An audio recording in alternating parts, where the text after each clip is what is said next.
Friends, आप सबका स्वागत है आपके अपने यूट्यूब चैनल फार्मा एमसीक्यू में। तो देखिए आज की वीडियो में क्या लेके आई हूँ आप लोगों के लिए।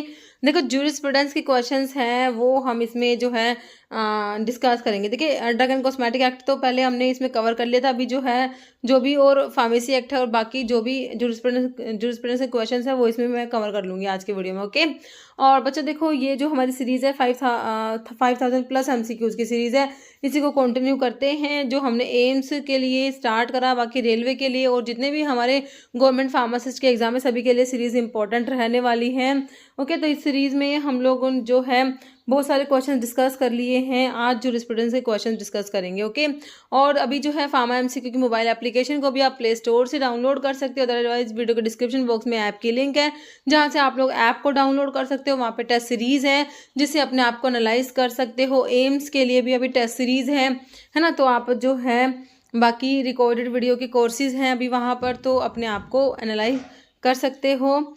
तो ऐप पे विजिट करना। ओके, तो अभी जो है हम लोग देख लेते हैं इसमें कैसे क्या क्वेश्चन हमने इंक्लूड करे हैं। बिना देरी स्टार्ट करते हैं हमारा video. Were the AIIMS of the pharmacy act. देखिए फार्मेसी एक्ट कब पास हुआ? 1948 में। ठीक है, फार्मेसी एक्ट जो है हमारा 4 मार्च 1948 में, यहाँ पे 4 मार्च 1948 है ना। 1948 में हमारा फार्मेसी एक्ट पास हुआ। देखिए आपका जो है इसका एम क्या था फार्मेसी एक्ट का? देखिए regulation of practice of pharmacy in India. ठीक है, बिल्कुल सही है। Raising the status of profession of pharmacy, pharmacy के प्रोफेशन का स्टेटस रेज करना, और जो है regulation of the practice of pharmacy in India. तो दोनों ही एम है, तो हमारा आंसर बोथ 1 and 2 हो जाएगा। Okay, next pharmacy council of India is constituted by. देखिए पीसीआई जो है हमारा फार्मेसी काउंसिल ऑफ इंडिया, इसे कौन कॉन्स्टिट्यूट करता है? तो देखिए सेंट्रल गवर्नमेंट है, स्टेट गवर्नमेंट है, पार्लियामेंट, लेजिस्लेटिव असेंबली। तो हमारी सेंट्रल गवर्नमेंट जो होती है वो कॉन्स्टिट्यूट करती है पीसीआई को। इसको सेंट्रल काउंसिल भी कहते हैं पीसीआई को। ओके, नेक्स्ट है pharmacy council of India is reconstituted. तो देखिए इसे रिकॉन्स्टिट्यूटेड किया जाता है एवरी 2 ईयर, एवरी 3, एवरी 5 या every 6? Every 5 year. Okay, next question है code of pharmaceutical ethics which lay down standard for professional conduct of a pharmacist is framed by ministry of health and family welfare, Indian pharmaceutical association, pharmacy council of India, WHO, world health organisation. तो ये हमारी हो जाएगी PCI, pharmacy council of India. जैसे pharmacy council of India was constituted. देखिए PCI का constitution किया गया कब? देखिए फार्मेसी एक्ट हमारा जो है वो 1948 में आया, और पीसीआई फर्स्ट पीसीआई का कॉन्स्टिट्यूशन किया गया 1949 में। ओके, नेक्स्ट क्वेश्चन है pharmacy council of India elected, इसके जो पीसीआई के elected and nominated members shall hold office for a period of how many year? 6, 3, 5 या 2? तो जो आपका जो पीरियड होता है मेंबर्स का तो ये 5 ईयर्स होता है। ऑप्शन 3 हो जाएगा। मतलब which chapter of pharmacy act 1948 is related to state pharmacy council? देखिए फार्मेसी एक्ट 1948 है, इसके डिफरेंट चैप्टर्स हैं, तो उनमें से कौन सा चैप्टर्स रिलेटेड है स्टेट फार्मेसी काउंसिल से रिलेटेड है? कौन सा चैप्टर ये आप लोगों ने बताना है। ओके, चैप्टर नंबर 3, 2 आपका 4 है या 5 है? देखिए इसके जो चैप्टर्स हैं डिफरेंट चैप्टर्स है, तो आपका स्टेट फार्मेसी काउंसिल से रिलेटेड है, आपका चैप्टर नंबर 3 हो जाएगा, है ना। 2 में तो आपका जो है फार्मेसी काउंसिल ऑफ इंडिया आता है, 1 में इंट्रोडक्शन आता है, 4 में आपका रजिस्ट्रेशन ऑफ फार्मासिस्ट आता है। देखिए फार्मेसी जो एक्ट है इसमें 5 चैप्टर्स हैं और 46 सेक्शंस है। तो चैप्टर नंबर 1 में इंट्रोडक्शन आता है, चैप्टर 2 में constitution of PCI, chapter number 3 में constitution of SPC state pharmacy council, chapter number 4 में रजिस्ट्रेशन ऑफ फार्मासिस्ट, और chapter number 5 is miscellaneous. Next, which of the following is true about the elected member of the PCI? Pharmacy council of India के members बहुत बहुत बहुत ज़्यादा important है। Okay, members बहुत ज़्यादा इंपॉर्टेंट है।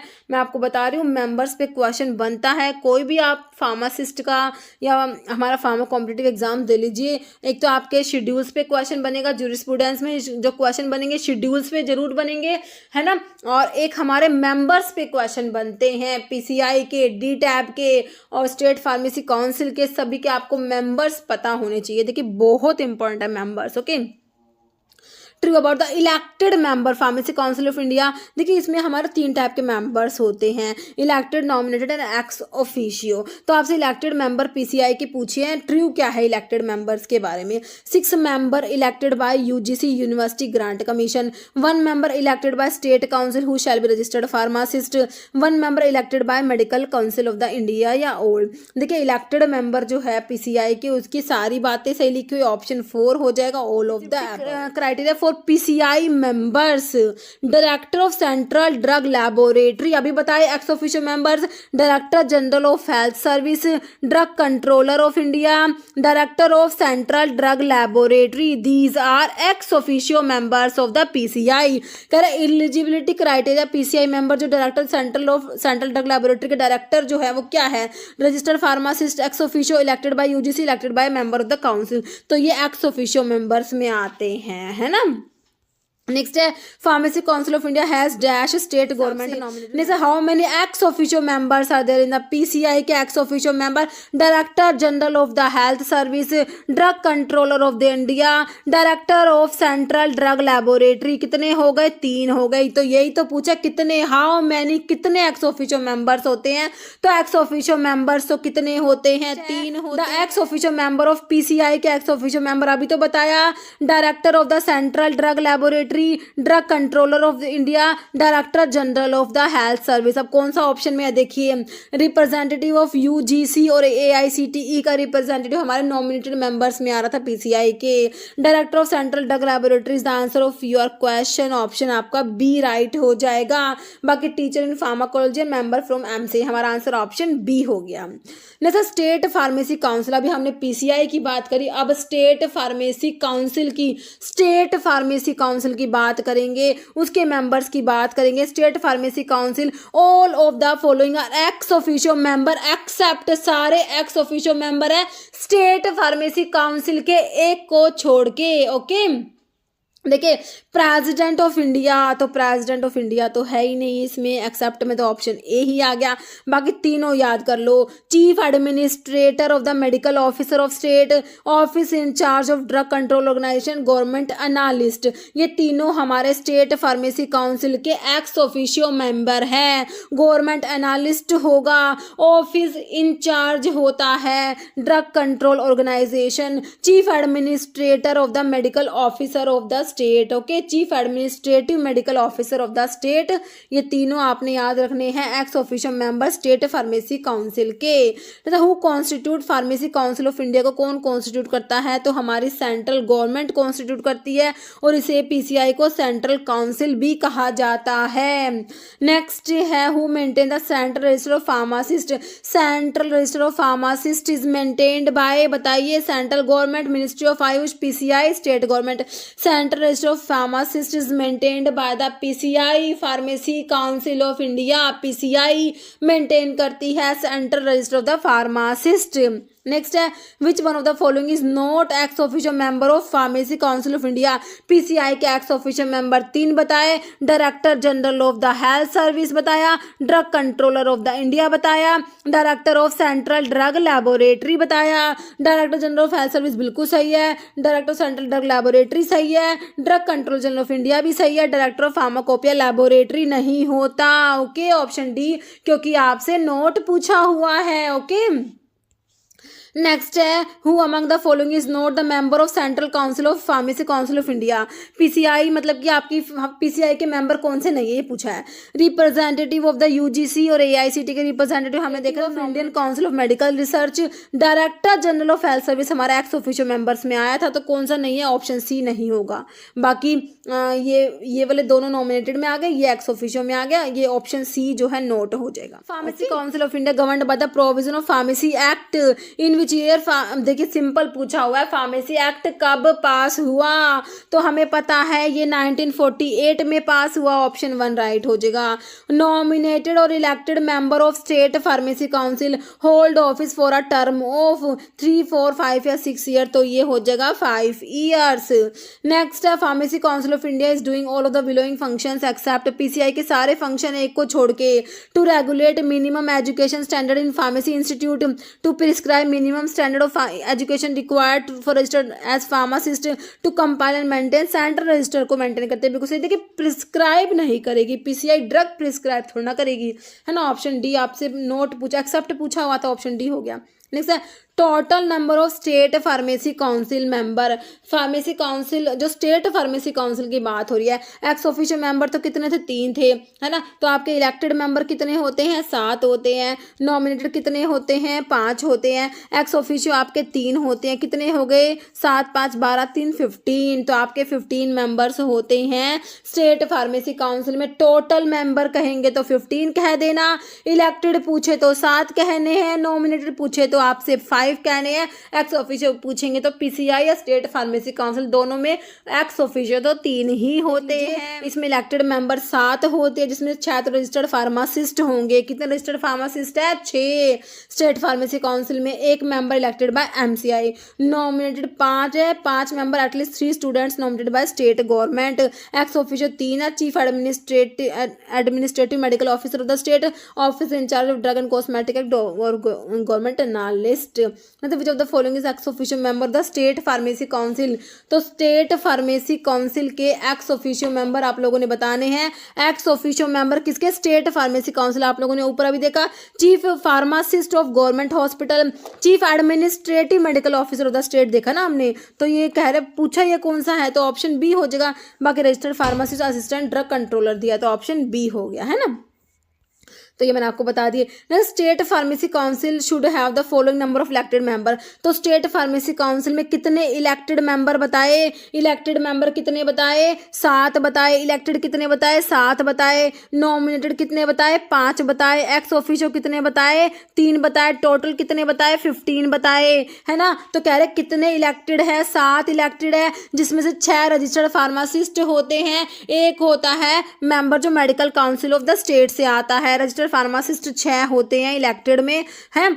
तो आपसे तो क्या पूछा है, कितने इलेक्टेड है, तो 7 इलेक्टेड हैं, किसमें, स्टेट फार्मेसी काउंसिल में। अगर इसमें मैंने बता दें। Next first pharmacy council of India, first PCI का कॉन्स्टिट्यूशन 1949, अभी तो आपको बताया था, फिर से आ गया क्वेश्चन ऑप्शन 3। नेक्स्ट है joint state pharmacy council is formed by. तो जॉइंट स्टेट फार्मेसी काउंसिल देखिए under president rule in state in union territory 2 और मोर देन 2 स्टेट, ठीक है। जॉइंट स्टेट फार्मेसी काउंसिल जो है इज फॉर्म्ड बिटवीन इन 2 और more than 2 states, okay, option C हो जाएगा। नेक्स्ट है रजिस्टर्ड फार्मासिस्ट का मतलब क्या होता है। रजिस्टर्ड फार्मासिस्ट का मतलब बता दो, ए पर्सन पास्ड डिप्लोमा। अगर आपने डिप्लोमा कर लिया तो आप रजिस्टर्ड फार्मासिस्ट बन गए क्या। A person who is working as compounder, a person whose name is registered in state register में, जिसका नाम रजिस्टर होगा, जिसने आपका रजिस्ट्रेशन कराया होगा, तो वही तो रजिस्टर्ड फार्मासिस्ट होगा। तो ऑप्शन आपका सी राइट हो जाएगा, है ना। ए person who is a member of the central council pharmacy council, तो हमारा ऑप्शन सी हो गया, ओके। एस्टेब्लिश्ड इन, तो पेटेंट एक्ट जो है कब एस्टेब्लिश हुआ, देखिए 1948, 1940, 1970, 1990। देखिए एक्ट और उनके ईयर जो है बहुत इंपॉर्टेंट है ना। मैंने इसका वीडियो बनाया भी, वो आप जूरिस्प्रूडेंस की प्लेलिस्ट में देखना, है ना। जब ESIC का एग्जाम होना था उस टाइम पे मैं लेके आई थी इस टाइप के वीडियो, छोटे छोटे टॉपिक्स मैंने कवर कराए थे आप लोगों को, है ना। तो देखिए एक्ट उनके ईयर हैं, तो ये इंपॉर्टेंट है। मतलब जूरिस्प्रूडेंस से क्वेश्चन बनता है तो एक तो एक्ट और उनके ईयर पूछ ले जाते हैं, और एक शेड्यूल्स को तो हम किसी भी तरीके से छोड़ नहीं, मतलब शेड्यूल्स के जूरिस्प्रूडेंस से क्वेश्चन बनना है तो शेड्यूल्स तो आएंगे ही आएंगे, ठीक है। तो शेड्यूल्स और एक एक्ट उनके ईयर, ठीक है। तो देखिए आपसे पेटेंट एक्ट पूछा है, देखिए आपका जो है 1948 दिया है। 1948 में तो हमारा आता है कौन सा, फार्मेसी एक्ट पढ़ते हैं ना। फार्मेसी एक्ट होता है, एक आपका फैक्ट्री एक्ट होता है ना, एक होता है मिनिमम वेजेस एक्ट। ये तीनों एक्ट जो है आपके 1948 के ही हैं। 1940 में हमारा ड्रग एंड कॉस्मेटिक एक्ट आया था। ड्रग एंड कॉस्मेटिक एक्ट 1940 में आया, इसके रूल्स 1945 में आए थे, ओके। 1970 में हमारा पेटेंट एक्ट है, जो हमारा आंसर हो जाएगा option C. Patent act is established in 1970। और 1919 में हमारा पॉइजन एक्ट आता है। 1919 में क्या आता है, पॉइजन एक्ट आता है, ओके। तो ये सारे के सारे एक्ट हैं, बहुत ज़्यादा इंपॉर्टेंट है क्योंकि बहुत बार इनके ऊपर क्वेश्चन बनते हैं, ओके। तो आपका जो है आंसर हो गया 1970। नेक्स्ट है according to narcotic drug and psychotropic substance act. तो एनडीपीएस एक्ट कब का है, तो इसमें डेट देख लीजिए 1985 है। ओके, तो आपसे पूछ लिया एनडीपीएस एक्ट के बारे में, narcotic drug and psychotropic substance act, तो हम 1985 बताएंगे। कह रहे हैं इस एक्ट के अकॉर्डिंग बोला क्या है इसमें, consultative committee constituted by the central government. देखिए कंसल्टेटिव कमिटी होती है इसमें, उसे कॉन्स्टिट्यूट करता है central government. Shall not exceed dash member, एक तो कितने मेंबर से ज़्यादा नहीं होने चाहिए, 30, 35, 25, 20। देखिए इसमें 20 मेंबर से ज़्यादा नहीं होने चाहिए। शेल नॉट एक्सीड 20 मेंबर्स, ठीक है, 20 मेंबर से ज़्यादा जो आपकी ये narcotic drug and psychotropic substance act consultative committee होती है, इसमें 20 मेंबर से ज़्यादा नहीं होने चाहिए। ओके, नेक्स्ट है cure for blindness is an example of which of the following advertisement. तो ब्लाइंडनेस का क्योर जो है ना, तो आपका ये कौन से टाइप के एडवर्टीजमेंट में आएगा कि ये प्रोहिबिटेड है, एग्जाम्प्टेड है, परमिटेड है, बोनाफाइड है। तो हमारा जो क्योर फॉर ब्लाइंडनेस होता है ये हमारा प्रोहिबिटेड एडवर्टीजमेंट में आता है। ओके, तो हमारा आंसर क्या हो जाएगा, ऑप्शन जो है हो जाएगा ए। नेक्स्ट है according to drug and magic remedies act. तो अब आप देख लीजिए drug and magic remedies act कब का है, 1954। ओके, 1954 का है। According to this act what are the penalty for whoever contravenes the provision of this act. ठीक है, तो इसके लिए जो ऑफेंस और पेनल्टीज आप लोग पढ़ते हो वो पूछा हुआ है। In case of first conviction, कह रहे फर्स्ट कन्विक्शन अगर होगी तो उसमें क्या होगा, इम्प्रिजनमेंट होगी विच में एक्सटेंड टू 6 मंथ, 6 मंथ की आपको जेल होगी और विद फाइन लगेगा, या फिर दोनों हो सकते हैं। कह रहे फर्स्ट कन्विक्शन के बारे में बता रहे हैं। कह रहे सब्सिक्वेंट कन्विक्शन अगर होगा, कह रहे विद इम्प्रिजनमेंट विच में एक्सटेंड टू 1 ईयर और फाइन और बोथ। ठीक है, तो पहली बार फर्स्ट कन्विक्शन में इन्होंने लिखा है 6 मंथ की इम्प्रिजनमेंट होगा, फाइन होगा, दोनों होगा। सब्सिक्वेंट इम्प्रिजनमेंट पे जो है सब्सिक्वेंट कन्विक्शन में इम्प्रिजनमेंट होगी 1 साल की, फाइन है, दोनों। तो कह रहे हैं कि दोनों सही है, एक भी सही नहीं है। तो ड्रग एंड मैजिक रेमेडीज के ऑफेंस और पेनल्टीज आप लोग पढ़ोगे तो आपको दोनों बातें सही मिलेंगी, है ना, ऑप्शन 3 हो जाएगा। तो ये ऑफेंसेस और पेनल्टीज जो है drug and magic remedies act वाला इंपॉर्टेंट। तो फर्स्ट कन्विक्शन की तो आप याद रखना ही रखना, है ना। फर्स्ट कन्विक्शन पे क्या हो जाएगा, जो इम्प्रिजनमेंट तो 6 मंथ की और फाइन और या फिर दोनों। नेक्स्ट है section 9 of national list of essential medicine is specifically about, है ना। तो national list of essential medicine का जो सेक्शन 9 जो है किसके बारे में है, एंटी इन्फेक्टिव मेडिसिन है, एंटी माइग्रेन मेडिसिन है, एंटी पार्किंसंस या एंटी नियोप्लास्टिक। तो ये है एंटी पार्किंसंस मेडिसिन है। ओके, ऑप्शन जो है सी हो जाएगा। ओके, बाकी इसमें लिखी हुई एंटी इन्फेक्टिव मेडिसिन के लिए सेक्शन 6 है, एंटी जो है माइग्रेन मेडिसिन के लिए सेक्शन 7, पार्किंसंस का हम देख लें सेक्शन 9 और एंटी नियोप्लास्टिक मेडिसिन आते हैं सेक्शन 8 में। ओके, नेक्स्ट है medical termination of pregnancy act, MTP act was passed in the year. तो medical termination of pregnancy act जो है वो हमारा 1971 में आया था और इसके रूल्स कब आए थे, 1975 में आए थे।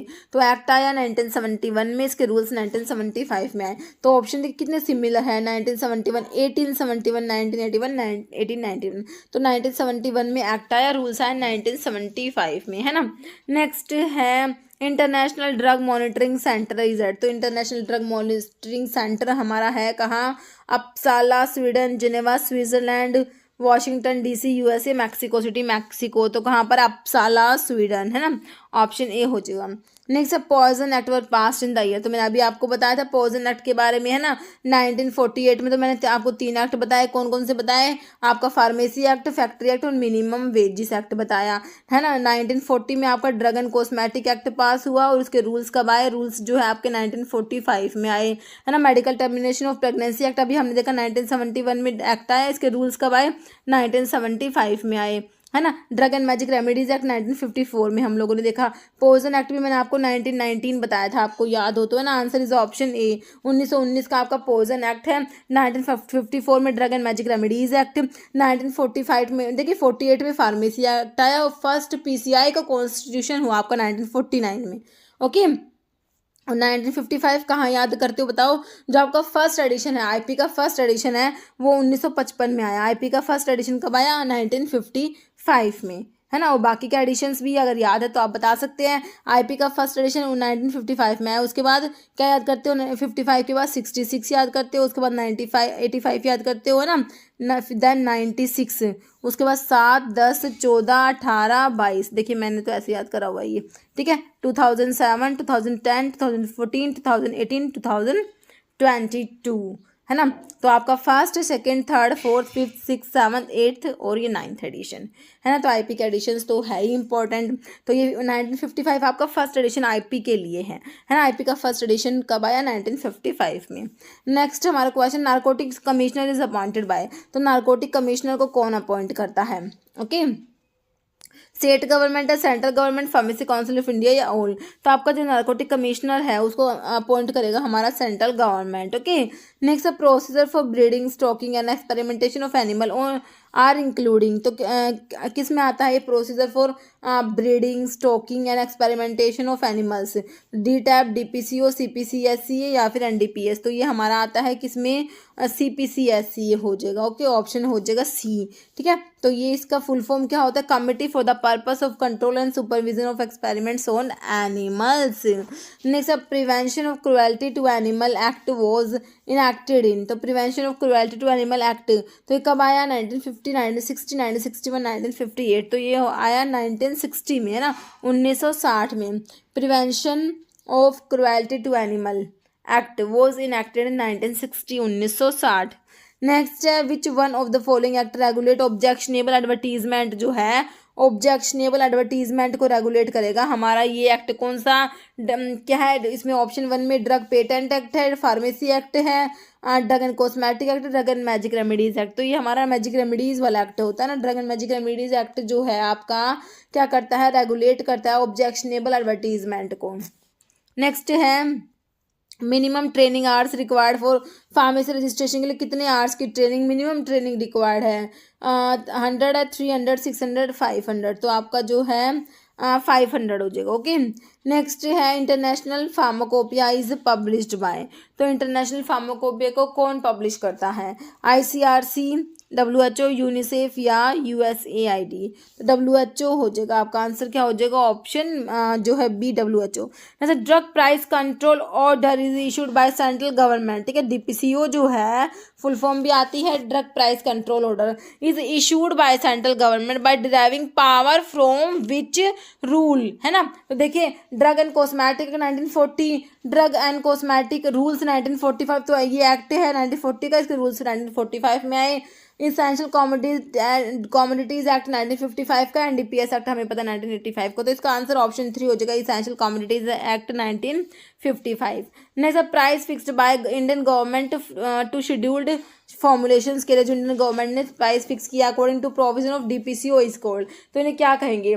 Price fixed by Indian government for schedule formulations according to provisions of DPCO कहेंगे ceiling price, retail price, schedule price या होलसेल प्राइस? तो ये सीलिंग प्राइस होते हैं। क्या होते हैं? सीलिंग प्राइस होता है। ऑप्शन ए हो जाएगा। सीलिंग प्राइस का मतलब क्या होता है? Price fixed by government for schedule formulations in accordance with the provision of DPCO। Okay, और एक रिटेल प्राइस होता है, retail price fixed by government for a new drug.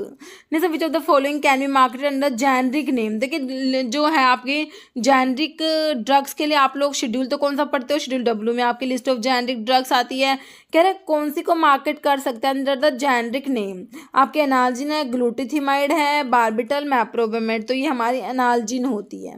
Okay, option A right हो जाएगा। नेक्स्ट है, DPO drug price control order की बात हो रही है, was exercised bye central government in 1985। तो इसमें आप NDPS एक्ट पढ़ते हो, है ना। 1995 आपका आंसर हो जाएगा। ऑप्शन क्या हो जाएगा? बी। बाकी 1987 और 19 आपका 97 दिया है। तो 1987 में भी आपका कौन सा एक्ट आता है? AICTE एक्ट होता है ना। ये एक्ट आपका 1987 में आता है। नेक्स्ट है, drug and magic remedies act was passed इन। तो ये बताया था drug and magic remedies act के बारे में 1956, 54, 53, 52, 1954, 1954 हो जाएगा। Okay, next drug and magic remedies act. ठीक है, तो एक्ट जो है ये केम इन टू फोर्स, लागू कब हुआ? 1950, 1 अप्रैल 1950, 1 जनवरी 1955, 1 अप्रैल 1955। तो आप ये तो समझ गए, इन दोनों में से ऑप्शन है, तो आंसर इज ऑप्शन डी, 1 अप्रैल 1955। ओके, नेक्स्ट है, licence to manufacture in bonded laboratories is issued by. तो बॉन्डेड लैबोरेटरी में लाइसेंस जो है, licence to manufacture in bonded laboratory, तो इसे कौन इशू करेगा? Drug controller, excise commissioner, excise office या एक्साइज इंस्पेक्टर? तो ये होते हैं हमारे excise commissioner. Okay, option B right हो जाएगा। नेक्स्ट हमारा क्वेश्चन है penalty for the cultivation of any cannabis plant to produce, sell, purchase and transport in contravention of narcotic drug and psychotropic substance act and rules on first conviction पे बताना है आप लोगों ने। ठीक है, तो देख लीजिए ये ऑप्शन देख लीजिए, आपका आंसर हो जाएगा ऑप्शन सी, रिगरस इम्प्रिजनमेंट हो जाएगी 10 साल की और फाइन होगा 1 लाख रुपए का फाइन। ओके, नेक्स्ट क्वेश्चन है sale of opium to the state government और manufacturing chemist is made by central government opium factory. Central government opium factory कहाँ पर है? एक तो नीमच में है, दूसरी कहाँ पर है? गाजीपुर में है, जो हमारे ऑप्शन बी में गाजीपुर दिया हुआ है। नेक्स्ट हमारा क्वेश्चन है drug inquiry committee appointed by government of India is also known as. तो ड्रग इंक्वायरी कमेटी को और क्या कहोगे? Bhatia committee, Chopra committee, Hathi committee, Mudaliar committee. तो drug inquiry committee is also known as Chopra committee, option B. Next है Uppsala monitoring centre located in which the following country. तो अभी हमने देखा जो है अपसाला स्वीडन देखा था ना, तो देखिए अभी इस क्वेश्चन में आपको ये है ऑप्शन सी हो जाएगा स्वीडन। नेक्स्ट है which section of drug and magic remedies act 1954 का एक्ट तो आपको पता है, इसका सेक्शन पूछा है is related with prohibition of misleading advertisement related to drugs. Section 4, 12 है, 18, 10 है या 8 है, तो ये सेक्शन हमारा हो जाएगा 4। नेक्स्ट है गवर्नमेंट ओपियम फैक्ट्री, अभी हमने बात किया नीमच और गाजीपुर, गाजीपुर ही ऑप्शन ए में दिया है। Next following act is associated with collection of excise duties on medicinal product containing alcohol and narcotics. तो एक्साइज ड्यूटी जो कलेक्ट करते हैं मेडिसिनल प्रोडक्ट्स पे, जो आपके अल्कोहल, नारकोटिक्स, इन सब की जो एक्साइज ड्यूटीज कलेक्ट होती है, तो कौन सा एक्ट इससे रिलेटेड है? ड्रग एंड कॉस्मेटिक एक्ट है, narcotic drug and psychotropic substance act, medicinal and toilet preparation act 1955 या drug and magic remedies act, इसको तो हम ऑब्जेक्शनेबल एडवर्टीजमेंट एक्ट कहते हैं 1954। तो ये आपका medicinal and toilet preparation act हो जाएगा ऑप्शन सी। ओके, नेक्स्ट है committee appointed by government of India to look into the drug industry and various aspects of drug like licensing, price control, import, role of foreign sector, quality control was headed by Mudaliar, Bhatia, Hathi या Bore committee. तो ये है हमारा Hathi committee option C. Okay, next opium straw include all part except.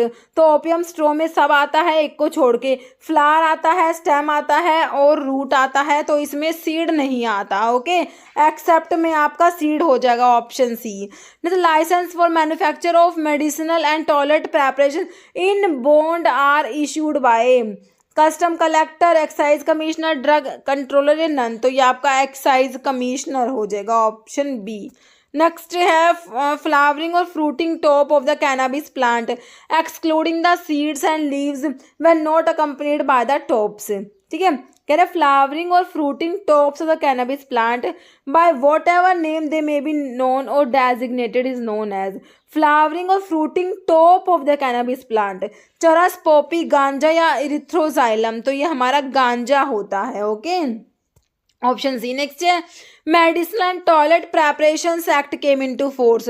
तो देखिए medical termination of pregnancy act देखा, वो तो 1971 में आया, इसके रूल्स 1975 में आए, है ना। ये medical and toilet preparation act का पूछा हुआ है, ये केम इनटू फोर्स कब लागू हुआ? तो ये 1957 में लागू हुआ, 1957 में केम इनटू फोर्स, और ये एक्ट आया था 1955 में ना, पास हुआ 1955 में, 1955 में पास हुआ, और इसके रूल्स आए 56 में, लागू कब हुआ? 1957 में। Next MTP act was passed in the year. तो एमटीपी एक्ट जो आपका कब पास हुआ? 1970, 71, 72, 1969। तो आपका 1971 में पास हुआ medical termination of pregnancy act, और इसके रूल्स 1975 में आए। मतलब डीपीसीओ इज एब्रीविएशन फॉर, तो सिंपल बता दीजिए ड्रग प्राइस तो ये परचेज वाला काट दीजिए, ड्रग प्राइस कंट्रोल, कट नहीं कंट्रोल, तो ऑप्शन जो है ए ही राइट हो गया। नेक्स्ट हमारा क्वेश्चन है who was the chairman of drug inquiry committee which was established in year 1927। तो ड्रग इंक्वायरी कमेटी को हमने चोपड़ा कमेटी भी कहा, है ना। एस्टेब्लिश हुई 1927 में। चेयरमैन कौन थे? B Mukherjee, Joseph Bhore, S S Bhatia, R N Chopra. तो इसके जो है चेयरमैन भी चोपड़ा, आर एन चोपड़ा थे, इसीलिए इसको चोपड़ा कमेटी कह दिया, है ना। Next, as per the medicinal and toilet preparation act, bonded laboratory का मतलब बताना है। Excise duty has not been paid, has been paid, need not be paid या नन। तो जो बॉन्डेड लेबोरेटरीज होती है ना, excise duty has not been paid, उनके एक्साइज ड्यूटी को पे नहीं किया गया है। ओके, नेक्स्ट है the following can be considered as opium derivative. तो ओपियम डेरिवेटिव क्या होते हैं? All preparations containing less than 0.2% morphine, all preparations contain less than 0.2% cocaine, all preparations contain more than 0.2% morphine। तो 0.2% मॉर्फिन से ज़्यादा होगा ना, वो सारी की सारी प्रेपरेशंस कंसिडर की जाएंगी एज ओपियम डेरिवेटिव। तो मॉर्फिन का 0.2% होता है, ठीक है। तो all preparations containing more than 0.2% of the morphine, है ना। ऑप्शन सी हो जाएगा, 3 हो जाएगा। Next, in which year did the narcotic drug and psychotropic substance act came into existence? 83, 85, 84, 1987। तो 1980 आपका जो हो जाएगा 1985 में आया था हमारा NDPS act. Next, in which year was the all India council for technical education act?